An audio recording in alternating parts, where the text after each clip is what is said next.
Est-ce que les chrétiens ont-ils l'expression ou l'impression d'être offensés, maltraités, manipulés ou induits à l'erreur sur les questions doctrinales? Euh, Vous sentez que les chrétiens, euh, réellement, ils se font cas de ces choses ou ils sont seulement à l'aise de ça? euh, Lorsque j'ai vu cette question, je me suis dit, en réalité, l'Église aujourd'hui est probablement plus susceptible d'être influencée par des faux docteurs. Ça, c'est clair. Mhm. Les saboteurs de doctrine, les terroristes spirituels, comme je l'ai dit tout à l'heure. L'ignorance biblique dans l'Église pourrait bien être plus profonde et répandue que nous ne pouvons même pas l'imaginer. Oui, Voilà. Mhm. OK. Le problème est plus profond, professeur Paul, très plus Oui. profond que cela. Mhm. J'ai voulu séparer un peu Mhm. l'offense et la manipulation. Allez-y. Et je voudrais dire d'abord, la première chose, c'est que pour la manipulation peut être dans deux sens. Mhm. Elle peut être dans deux sens. Les chrétiens qui sont manipulés ou les leaders qui sont eux-mêmes manipulés. Tout dépend de la position, de quel côté vous vous trouvez. Si le chrétien qui est là à l'église, c'est un homme qui est aisé dans la vie et que le leader, il vit dans la précarité, vous comprenez la suite. Oh, oui, oui. Si le pasteur, il faut lutter pour payer son taxi et qu'il y a un monsieur bien assis dans la société qui a ses deux grosses voitures, vous allez Mhm. comprendre que le pasteur, s'il n'a pas sa colonne vertébrale assez solide face à ce monsieur ou à cette famille, il sera, il sera manipulé. Oui. Il sera manipulé. De l'autre côté, si le pasteur lui-même vit dans la précarité, même si les membres de l'église ont une vie moyenne ou pauvre, il va manipuler, il risque de manipuler les gens. Tout dépend de comment la colonne Mhm. vertébrale de la personne est, si c'est en santé ou si cela est malade. Mhm. Voilà, c'est ça. Maintenant, je Mhm. continue. La manipulation a toujours un agenda. C'est pour cela que j'ai voulu séparer les deux. Ah La oui. manipulation a toujours un agenda. C'est celui de contrôler afin de mieux dominer. De contrôler afin de mieux dominer. Voilà. La manipulation, c'est une branche, c'est trois choses. La manipulation ne marche jamais seule. Jamais seule. Allez-y, docteur, parlez Dans le bien. monde, Nous voulons dans vous le monde écouter, là. occulte Mhm. et dans la sorcellerie, il y a trois branches. Ça commence d'abord par l'intimidation. Intimidation. L'intimidation. Mhm. Ensuite, la manipulation. Manipulation. Ensuite, Mhm. la domination. La domination.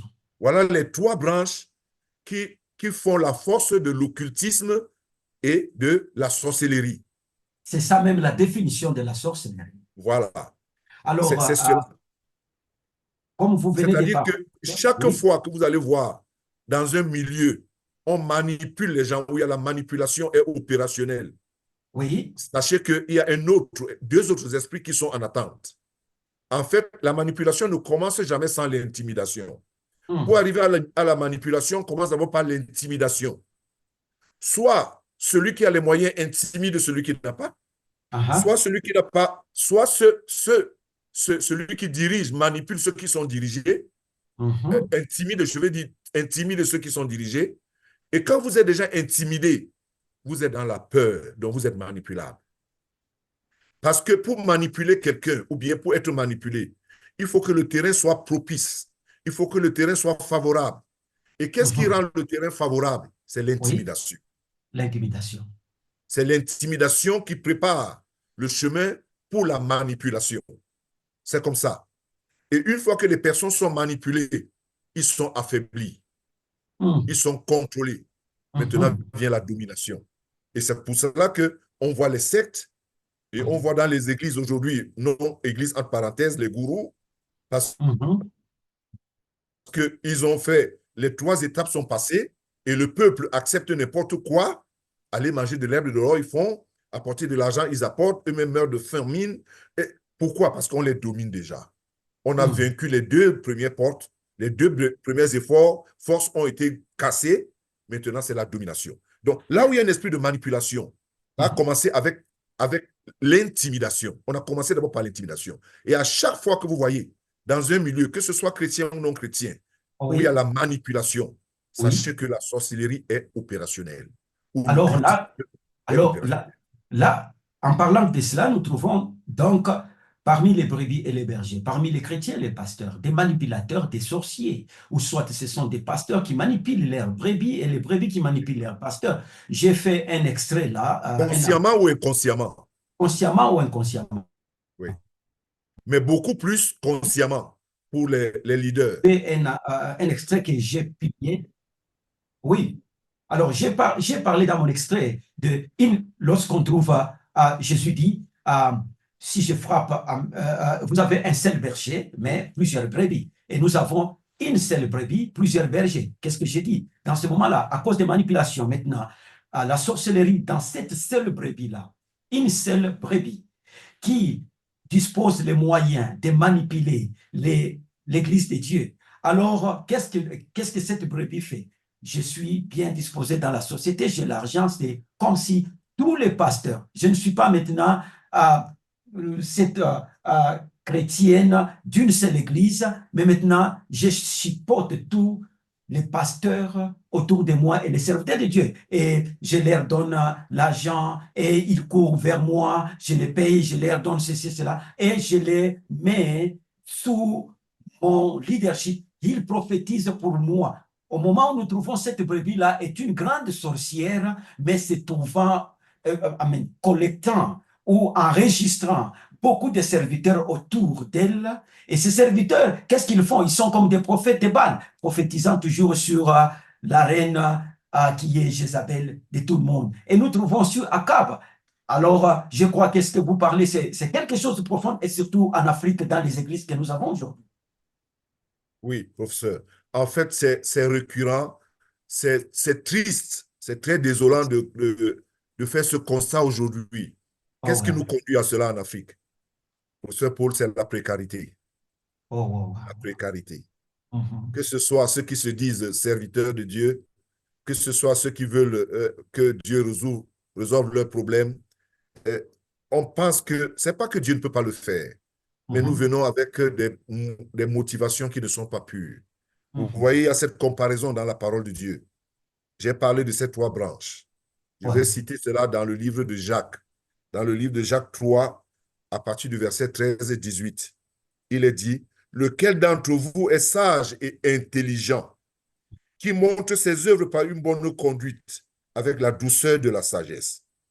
Mais si vous avez dans votre cœur un zèle amer et un esprit de dispute, ne vous glorifiez pas et ne mentez pas contre la vérité. Bien Mhm. placé. Et il dit, cette sagesse n'est point celle qui vient d'en haut, mais elle est terrestre, 1, Oui. charnelle, 2, Oui. diabolique, 3. Oui. Car là où il y a un zèle amer et un esprit de dispute, il y a du Dispute. désordre et toutes sortes de mauvaises choses. Vous voyez toujours trois branches. Toujours les trois branches.